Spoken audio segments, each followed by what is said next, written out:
Pergunta boa, pergunta interessante. Vou aproveitar para responder, inclusive, em vídeo para poder desenvolver um pouco melhor. Então, vamos lá. Parta do seguinte princípio. Existem dois tipos de emagrecimento. Existe um tipo de emagrecimento que é puramente estético e ele pode ser não natural, o que não significa que ele não possa ser saudável, mas ele não é natural. E existe um emagrecimento que é natural, que é mais parecido com uma correção do corpo. Vamos separar esses dois. O primeiro tipo, então, que eu chamei de emagrecimento estético, que eu falei que ele pode, inclusive, ser não natural, é quando a pessoa não precisa emagrecer. Ela tá num peso bacana, a quantidade de gordura do corpo dela tá bacana, ela tá saudável, tá tudo muito bem, mas ela decide que ela quer ficar mais magra, principalmente com mulheres isso acontece. Toda mulher tá sempre querendo ficar um pouquinho mais magra, a maioria delas. E isso não é, na maioria dos casos onde só a estética está sendo buscada, isso não é necessário, é uma escolha. E aí, por que eu disse que ele pode não ser natural? Para uma mulher manter níveis bem baixos de gordura não é natural. A gente naturalmente já tem mais gordura do que homem. Então, quando você vê essas meninas que são atletas, que são modelos ou que são musas fitness e que elas gostam e mantêm esse corpo bem mais magro, isso não é natural para elas.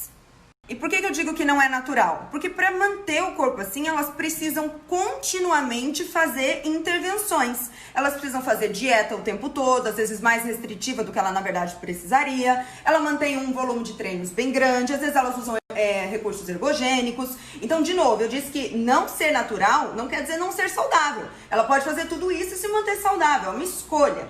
Esse é um tipo de emagrecimento e não é o tipo de emagrecimento que aconteceria com a gestante. O que aconteceria com a gestante é o segundo tipo de emagrecimento, que eu chamei de um emagrecimento de correção do corpo. O que seria ele então? Seria o seguinte, a pessoa, você vê uma pessoa, ela tá obesa, ela tá em um grau de obesidade, ela tem muita gordura no corpo, ela tem a circunferência abdominal aumentada, o que representa um maior risco cardiovascular, ela não se movimenta com tranquilidade, ela não consegue subir uma escada e não ver a vida passar diante dos olhos. Ou ela tem lá já uma resistência à insulina, ou ela tem dor nas articulações, ou seja, por mais que a gente viva um tempo em que as pessoas querem romantizar isso e dizer que isso é estilo de vida, é um estilo de vida deletério. Por mais que isso seja hoje não tido só como uma questão de saúde, mas como uma questão ideológica, isso não é saudável. Ponto. Não é saudável. E essa questão do ser saudável a gente não vê só nos exames. Aliás, os exames são apenas complementares. É o que eu disse, uma pessoa que não tem a autonomia da mobilidade, que ela não consegue levantar do chão sem as mãos, que ela não consegue dar um pique sem morrer, que ela não consegue subir 6 lances de escada sem passar mal, essa pessoa não está saudável. Se ela toma banho, ela não consegue ver seu órgão genital ou não consegue ver seus pés. Se ela tem dor nas juntas, tem dor nos músculos, tem dor na coluna, isso não é saudável. Ou seja, o corpo dela está fora do que ele deveria estar. Em relação a quê? Em relação ao padrão imposto pelo patriarcado? Não, em relação à saúde. O corpo não foi feito para ficar parado, sem movimento, sem mobilidade, sem a capacidade de impulso, não existe isso. Então, quando você pega uma pessoa que está nessa situação, se tem uma coisa que você pode ter certeza, é que a alimentação que ela faz no dia a dia não é saudável. Não é. Ponto. Por mais que ela diga, mas eu como brócolis, mas eu como tomate. Sim, mas não é só brócolis e tomate que você come. Afinal, comer brócolis e tomate não deixa ninguém obeso.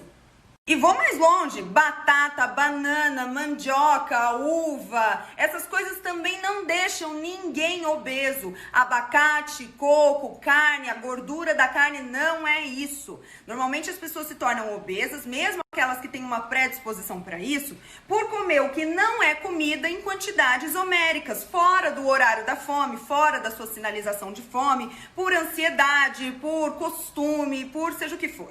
Então, quando você pega uma pessoa que tem um corpo que não está saudável e a alimentação dela também não é saudável, se você simplesmente colocar na vida dela uma alimentação saudável, ou seja, se você simplesmente corrigir a alimentação dela, é natural que o corpo também se corrija.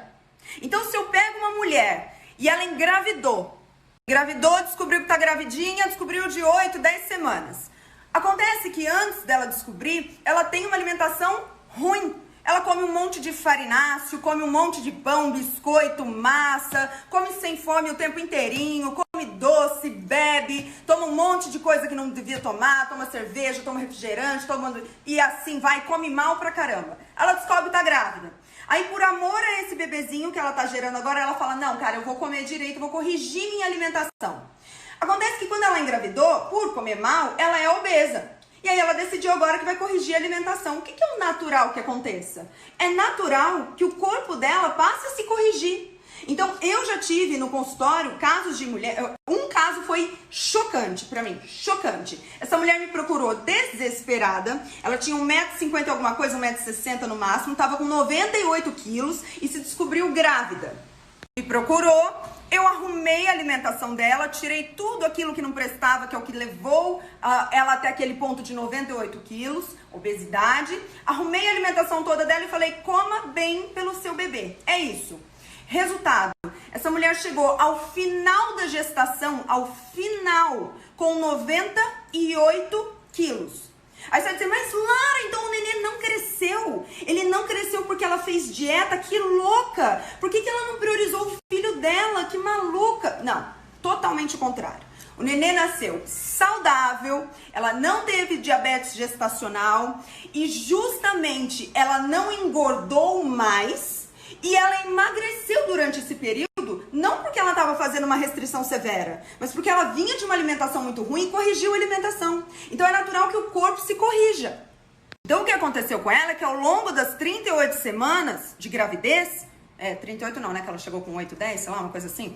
Ao longo da gravidez, dos 9 meses de gravidez, como ela fez dieta, o corpo dela se corrigiu. Então a quantidade de gordura do corpo dela diminuiu, ela emagreceu e o bebê ia crescendo. Então foi muito interessante porque ela chegou ao final da gravidez exatamente com o mesmo peso de quando ela me encontrou no início da gestação. Porque ela emagreceu enquanto o nenê crescia. Agora, de novo, ela precisou fazer dieta maluca, fazer uma restrição grande, não. Ela só saiu de um ponto onde ela comia muito mal. Ela saiu de um ponto onde a quantidade de calorias que ela comia era muito além do que ela precisava. E a qualidade dessas calorias era muito ruim. Eu botei ela em um outro lugar, onde ela comia conforme a fome dela, o que era comida, sabendo balancear os macros. Por isso funcionou. Então esse emagrecimento a gestante pode ter.